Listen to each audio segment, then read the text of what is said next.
आज तुम जो कुछ भी हो, तुम्हें क्या आता था बचपन में, सबसे पहले तुम्हें माँ बाप ने सिखाया है, ध्यान रखिए।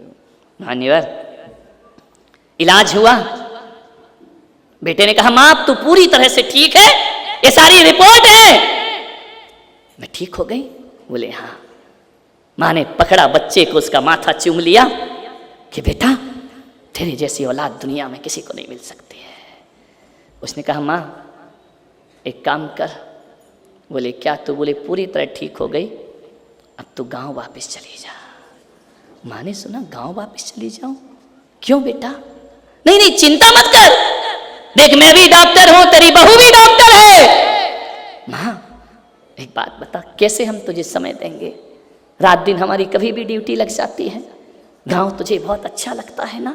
माँ के कान में शब्द ऐसे लग रहे थे जैसे कोई गरम गरम शीशा डाल रहा हो नाखों कानों में। उसने कहा बेटा मैं गांव चली जाऊं? बोले हाँ माँ गांव चली जा, जब भी बीमार हो ना ये बेटा है ना आएगा तेरा इलाज करेगा। माँ ने कहा कि मैं जाऊं? बोले हाँ ठीक है, कल सुबह की गाड़ी से मैं चली जाऊंगी। माँ ने अपने सूटकेस तैयार किया। बोले बेटा मैं आज जाऊंगी? बोले हाँ माँ चली जा। वो जैसे ही जाने लगती है वह डॉक्टर बेटा अपने कोट में हाथ डालता है। माँ सोचती है कि कुछ किराया देगा, कुछ भरण पोषण देगा, वो रुपया नहीं देता, वो एक कागज का टुकड़ा देता है और कहता है माँ 8 दिन तेरा इलाज हुआ है ना, उसका बिल काउंटर में जमा करके जाना। मैंने तुझे दवाइयां दी है उसका बिल दे के जाना, डॉक्टरों की फीस दे करके जाना। माँ जो कुछ भी हो, इस अस्पताल के यही कायदे हैं कि जो भी हो बिल चुका के जाना पड़ेगा। माँ ने पर्चा हाथ में लिया, एक निगाह पर्चे पे डालती है, एक बेटे पर डालती है। माँ देखती है एक हाथ में बिल है और सामने खड़ा मेरा दिल है, ये बिल मांग रहा है मुझसे। माँ की आंखें भर आईं, माँ की जमीन खिसकने लगी पैरों तले। उसने कहा कि गांव वालों मैं वहीं मर जाती तो अच्छी होती, कम से कम ये दिन मुझे देखने को नहीं मिलते। मेरी औलाद मुझसे बिल मांग रही है। उसने कहा बेटा जो माँ तुझे डॉक्टर बना सकती है ना, वो माँ तुझे बिल भी चुका सकती है, ध्यान रखना। बस मुझे गांव जाने की मोहलत दे दे, तेरा पैसा मैं, ध्यान रखना, एक वचन देकर जाती हूँ, सांस बाद में छोड़ूंगी, तेरा पैसा पहले चुकाऊंगी, ध्यान रखना। मैं मरने से पहले तेरा एक एक पाई चुकाऊंगी, बस बेटा मुझे घर जाने की मोहलत दे दे, ध्यान रखना। मैं गरीबी में तुझे पढ़ा सकती हूँ तो दवाइयों का बिल मेरे लिए कौन सी बड़ी बात है, ये बिल मैं जरूर चुकाऊंगी। उस बेटे ने निगाहें नीची कर ली। मैं तेरा बिल जरूर दूंगी, लेकिन आज ये माँ तुझसे कहती है गांव जाने से पहले ऐसी निकम्मी औलाद पैदा हो गई इस धरती पर जो माँ बाप से पैसा मांगा करते हैं, ध्यान रखना। बचपन में भी पैसा मांगा, जवानी में भी पैसा मांगा, बुढ़ापे में भी पैसा मांगा। तुमने अपने माँ बाप को दिया क्या है अपनी जिंदगी में, ध्यान रखना। लिया ही लिया है, रातें कुर्बान की है उस माँ ने तुम्हारे लिए। उस माँ से बिल मांगते हो दवाई का, उस माँ से कहते मकान मेरे नाम कर दे, उस माँ से कहते दौलत मुझे दे दे। मान्यवर आपसे निवेदन, उस माँ ने कहा बेटा मैं भी तेरी माँ हूं, जरूर बिल चुकाऊंगी, लेकिन एक पर्चा यदि माँ दे देती ना कि बेटा तू 8 दिन का किराया मांग रहा है अस्पताल का, बोल मैं 9 महीने का किराया मांगती हूँ अपने कोख का। है तेरी तिजोरी में इतना धन, मैं आपसे पूछता हूँ औरंगाबाद वालों, कितने भी करोड़पति बन जाना, माँ की कोख का किराया चुका सको, इतनी बड़ी दौलत भगवान ने किसी को नहीं बख्शी इस धरती पर, ध्यान रखना। तुमने कह दिया कि दवाइयों का बिल दे, और माँ एक पर्चा पकड़ाती कि मैंने तुझे बचपन में अपनी आंचल का दूध पिलाया है, ए बच्चे मुझे मेरे दूध का बिल दे दे।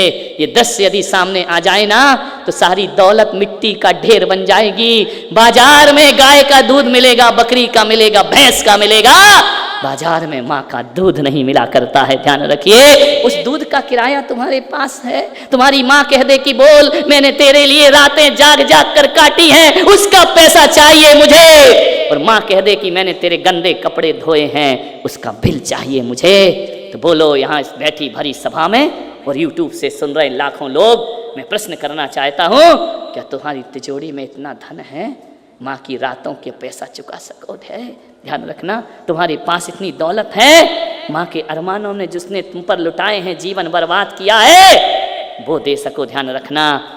मैं आपसे एक ही निवेदन कहता हूँ, ऐसी निकम्मी नपुंसक औलादें जो माँ बाप को बिल दिया करते हैं बुढ़ापे में, ध्यान रखिए। अरे माँ बाप के तो इतने एहसान होते हैं कि अपने शरीर की चमड़ी उतार कर 10 जन्म भी जूतियाँ पहनाओ तो भी माँ के ऋणों से कोई मुक्त नहीं हो सकता इस संसार में, ध्यान रखिए। माँ को जवाब देते हो, जिसने तुम्हें बोलना सिखाया उसे चुप कहते हो, तुम्हें शर्म नहीं आती है? ध्यान रखना, कैसे तुम माँ बाप से प्यार करते हो। एक बूढ़ा बाप यदि एक चीज को 2 बार पूछ ले तो बेटे को गुस्सा आता है। तुम्हें याद है वो दिन जब बचपन में एक चिड़िया आती थी तुम्हारे घर में, तुमने छोटे थे तो पूछा था पापा ये क्या है? पापा ने कहा बेटा चिड़िया है। थोड़ी देर बाद फिर आई चिड़िया, आपने कहा पापा ये क्या है? पापा ने कहा बेटा ये चिड़िया है। चिड़िया 10 बार आई, तुमने 10 बार पूछा, पापा ने कहा बेटा ये चिड़िया है। 10 बार पापा ने बोला, गुस्सा नहीं आया। लेकिन आज बुढ़ापे में बाप एक बात को 2 बार पूछ ले, बेटे को गुस्सा क्यों आ जाता है? बेटा क्यों कहता है? तुमको एक बार का समझ नहीं आता क्या? बार बार वही बात बोलना पड़ती है पापा, तुम्हें एक बार का समझ नहीं आता। यदि बचपन में बाप ने कह दिया होता तुझे एक बार का समझ नहीं आता, आज किस पर अकड़ते हो तुम? ये माँ बाप यदि तुम्हें पालते नहीं ना, जन्म दे के किसी कचड़े घर में फेंक आते तो किस पर अकड़ते तुम? ध्यान रखिए, माँ बाप के दम पर अकड़ रहे हो ना तुम। मान्यवर, मेरा आपसे निवेदन है, लाखों रुपए कमाना बहुत आसान है, एक बच्चे को पालना बहुत कठिन काम हुआ करता है, ध्यान रखना। करोड़पति बनना बहुत आसान है, लेकिन एक बात ध्यान रखना, अपने माँ बाप को इज्जत देना बहुत कठिन काम होता है। दुनिया से सम्मान बटोर सकते हो, लेकिन माँ बाप, ध्यान रखना, भगवान के मंदिर जाते हो ना भिखारी की तरह, भगवान मांगने के बाद देता है, गुरु मांगने के बाद देता है, बहन भाई मांगने के बाद देते हैं। माँ ऐसी भगवान है जो बिना मांगे बच्चे को सब कुछ दे दिया करती है। मांगने की जरूरत नहीं पड़ती है, माँ सब कुछ दे दिया करती है।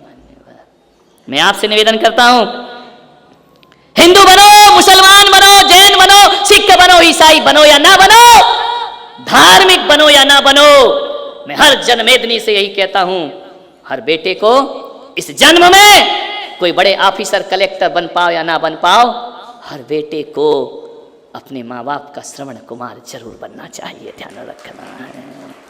आज इस देश को श्रवण कुमारों की जरूरत हुआ करती है, ध्यान रखिए। एक अपनी बात समाप्त करता हूँ, समय ज़्यादा हो गया है।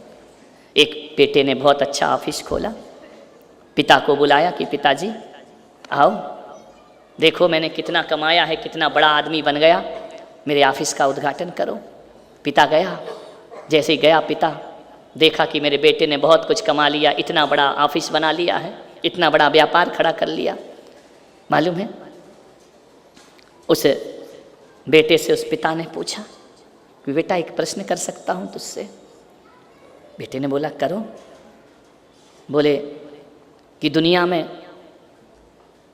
सबसे ज़्यादा किस्मत वाला कौन होता है, सबसे ज़्यादा सौभाग्यशाली कौन होता है? उसने कहा पिताजी सबसे ज़्यादा सौभाग्यशाली। बोले आज तूने इतना बड़ा ऑफिस बनाया है तो एक बात बता बेटा, इसमें तूने किसकी दम पर बनाया?